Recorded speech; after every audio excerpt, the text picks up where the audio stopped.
diabetes due to a loss of function mutation. It's the first time in the world that this had been described. So we are now calling it as MODY 15, and this is one of the new discoveries which we're very happy to be associated with. Before I end, I want to talk about an even more exciting finding, and I'm purposely talking to all of you because any of you can pick up these cases, and I'll talk about one story before I end. So this is neonatal diabetes. I already talked about it. It occurs in the first 6 months of life. Some of them have transient. That means they'll get the diabetes, but by first birthday it's gone. You don't have to worry about it. The second one is more permanent, and that's the one which gets referred to us. So let me talk about this girl, this child, about whom I've spoken earlier, but it's so illustrative that I should talk about it. This is a 3-month-old baby called Ivana Das, who was referred to us from Calcutta. The physician there diagnosed her and started treating her as type 1, but she was not responding to insulin. So 14 units of insulin for a newborn child is very high. She's not responding. So they said, you go to Chennai and let them evaluate you. For us, anybody below 6 months of age, we have to do genetic testing. So we did it free of cost for her, and we found that she had a KCNJ11, just like the ABCC8. This is neonatal diabetes, and this is one which responds to sulfonylurea. So we started her on glibenclamide. The dose of glibenclamide is slowly increased. The dose of insulin shown in red came down to 0 by the 4th day, and the blood sugar, you can see in blue, when the child was on insulin, sugar is not coming under control. But after the insulin stopped and the sulfonylurea was given, glibenclamide in this case, the sugars came to complete normal. You can see the blue line, completely normal. So after 3 days in the hospital of complete normalization, we discharged the child, sent the child back to Calcutta, where she is following up at our Calcutta branch. So the next question that of course this made big news, because we wanted people to know that you can take children off insulin and treat them with tablets. Now this is Ivana Das when she first came in 2014, when she was 3 months old. Her mother is carrying her. When Professor Andrew Hattersley came and visited us, he's a kind of god of monogenic diabetes, from Exeter. When he came, we called Ivana Das back. She's now following up for the last 9 years at our Calcutta branch, getting complete free treatment there. And so she came back. It was a pleasure to see her now grown up. And from the time she left her hospital, our hospital, 9 years ago, and now it's 11 years, it's 2023. For the last 11 years, she's not had one single shot of insulin. Okay? And that's because the genetic testing was done. So if the genetic testing was not done, by this time we calculated she would have had 16,060 unnecessary insulin injections. If you use the cheapest insulin, she would have spent about 2 lakhs on that. Cost of glucose monitoring, obviously she would have had to do, even if she spent 1 or 2 a day, she would have spent 1 lakh on that, and she would have spent 3 lakhs. The income of her father is 20,000 rupees a month. He can no way afford insulin. Okay? Thanks to genetic testing, insulin stopped. She avoided 16,000 injections. Cost of neonatal diabetes testing, we do it lowest in the world. If at all anybody is charged for it, we just charge 2,000 rupees. Sometimes a rich person will come, we'll say, okay, you pay 2,000 rupees. But in 99.9% of cases, we do it free of cost. So if you have any child who is diagnosed before 6 months of age, send it to us. We'll do free genetic testing. I'm promising here, we will not charge 1 rupee for it. Now, why we should talk about it? When we last had a meeting some months ago, I had a very interesting case presented from Madurai Medical College. This was a 19-year-old boy who had uncontrolled diabetes with a foot infection. So this person who was treating, the Department of Diabetology there, they had heard my talk. So when they're taking the history of this boy, sugar not getting controlled, infection not getting under control. So they asked the history, when did you get diabetes? And the parent said when he was 3 months old. And they said, can this be neonatal diabetes? Already 19 years old now. So they contacted us. The boy is now 19. Can you do genetic testing? They said, we'll do. We found out that it was a neonatal diabetes, which is wrongly treated with insulin all these years. So we said, why don't you just add sulfonylurea to that? The moment sulfonylurea was added, the sugar got under control, the infection healed. So even at age 19, we are able to pick up a wrong diagnosis made 19 years ago. Imagine 19 years he's been taking insulin and is not responding at all. So all you have to do is, when any child comes with type 1 diabetes, just ask, what age were you diagnosed? And if it's below 6 months of age, just send the blood sample to us for testing. You may say, then if it is below 6 months of age, why not we just stop insulin for everybody and give them sulfonylurea? The child can die, because only KCNJ11 and ABCC8 neonatal diabetes will respond to sulfonylurea. If you have an insulin gene mutation, you have a GATA mutation, you have GLUT mutation, GLUD mutation, they will not respond and the child will die. And therefore you have to do genetic testing if you want to take. How common is ABCC8 and KCNJ? It's 50%. 50% of all neonatal diabetes children will have one of these two. So 1 in 2 you have a chance of doing it. So the child saved so much of money, and if genetic testing is not done, she would be on insulin even today. You may say maybe Ivana Das is just one case. It's not one case. We've got 432 such cases from all over the country. Another 175 who were neonatal diabetes, but they had other genetic syndromes. Various syndromes we pick up. For example, if you take thiamine responsive megaloblastic anemia, TRMA, which has the SLC19A2 mutation. If you just give thiamine, the cheapest of all drugs, B complex, the anemia will go and the diabetes will go. Can you imagine? 2 birds with 1 shot. Diabetes also gone and anemia also gone. So this is the value of precision diabetes. Instead of just treating everybody as type 1, everybody as type 2, you have to pause and think, what does this child have? You also have large number of MODIs. Congenital hyperinsulinemia is also equal number as NDM. You set up a monogenic diabetes registry where all of you are ready, you are welcome to participate. So to conclude, ladies and gentlemen, the diagnosis of MODI has helped many people to go off insulin. Neonatal diabetes can also be treated with sulfonylureas. This is a miracle of sorts for the child and the family. Hence, all children before 6 months of age must undergo genetic testing. And if you want to take a picture of this, you can scan this, and all you have to do is to send the blood samples to us, and we're very happy to do everything completely free of cost. Thank you.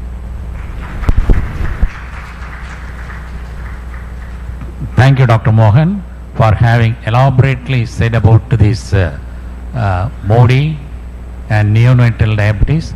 And also we have to thank on behalf of all for having found out a new diabetes, that is a MODI 15 to this world, and many more things we expect from you.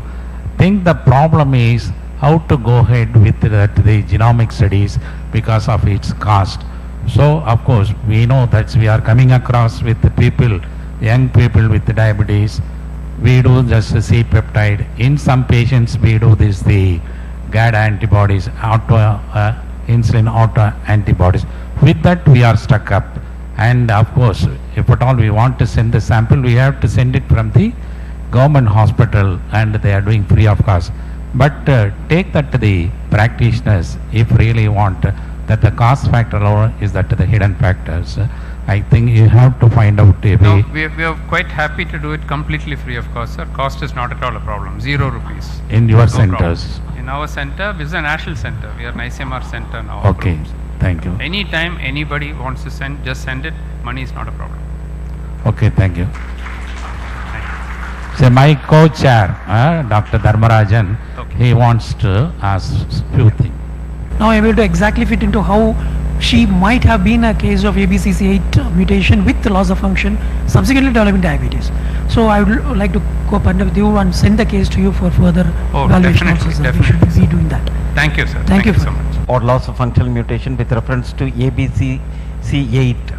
So one child presented with diabetes neonatal. Yeah. Another child present with the diabetes relatively late. What decides about the onset neonatal or at the later age group?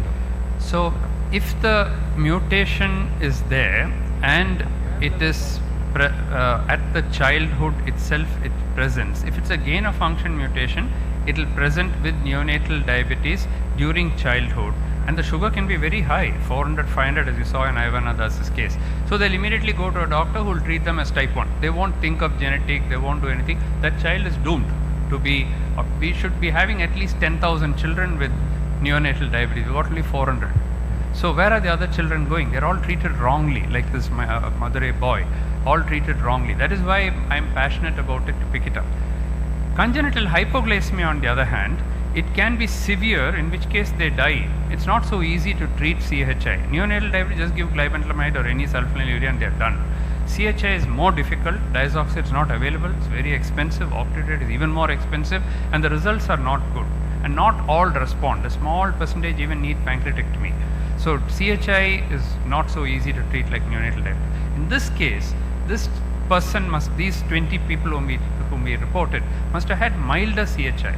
So that they had some hypoglycemia, somehow the child would have been overfed, and then eventually by a few years the insulin levels would have dropped, and that is why they developed diabetes later. When they had diabetes, somebody thought of Modi and they referred it to us. Then we found out that it was this thing. As you keep doing more and more, you discover new things. Thank you. Sir, in ABCC8 mutation, sir, I'm here. Yes. Yeah. So sulfonylurea they did with glyburide. Glibenclamide. Yes, sir. Yes, sir. Is there any specificity to use only one sulfonylurea, or we No. can go with any other sulfonylureas? No. So glibenclamide is the time-tested one, and from all the original studies it was there. There was one study by Ewan Pearson and Andrew Hattersley in the Lancet where glycoside has been used. So in our Modi study, the All India study, we are actually using glycoside, and it's giving good results. I think even glimepiride will work well. Even some DPP4s are shown to have some effect. Sir, it's been an excellent presentation. I learned a lot about Modi, sir, right now. The thing is, just on the academic interest, sir, like insulin receptors and all that. Here we are talking about gene that is deleted or added, it functioning. So insulin is the primary requirement. So here, what is the mechanism, and is that a total, we have to change our learning of diabetes and insulin secretion receptors? And Yeah. So Thank you. here, why insulin doesn't work is because there is a defect on the beta cell. The genetic mutation is on the beta cell. ABCC8 receptor is nothing but a sulfonylurea receptor. So if that mutation is there, what happens is the potassium channel doesn't close, the calcium channel doesn't open, insulin doesn't enter, and you get diabetes. In the opposite thing, more of calcium will come and you will get hyperinsulinemia. So that is where the defect is. That defect can be corrected by giving a sulfonylurea, because the receptor for sulfonylurea is also there. By giving insulin, you may get some reduction in the sugar, but it doesn't work so well because you're not correcting the defect. The main defect is on the beta cell. So if you just give insulin, it's like a temporary kind of a solution, not addressing the defect. When you give the sulfonylurea, it goes and closes the potassium channel, it opens a calcium channel, and the sugar gets under control. So that's the physiological way of treating. Thank you. Thank you, Excuse Dr. Mohan, once again. You want Excuse me, Rajan?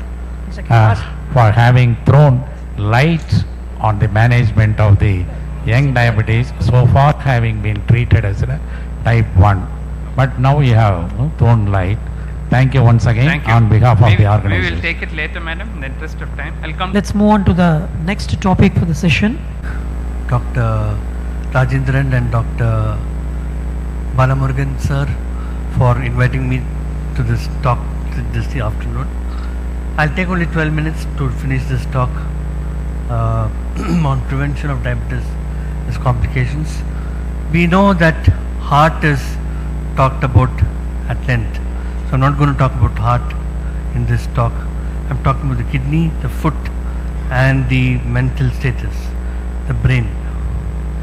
So next slide, I'll have to show it here. Now we know from John Cockcroft that diabetes is a vascular disease. It affects the eyes, it affects the kidneys, the brain, the heart, and the nerves in the feet. And diabetes doesn't start from day one. It starts from at least 5 to 10 years before diabetes is found out. Now prevention in diabetes, we call this as primary prevention, when you prevent the impaired glucose tolerance or early glucose intolerance, or the 1R value is given importance now to prevent it from progressing to diabetes.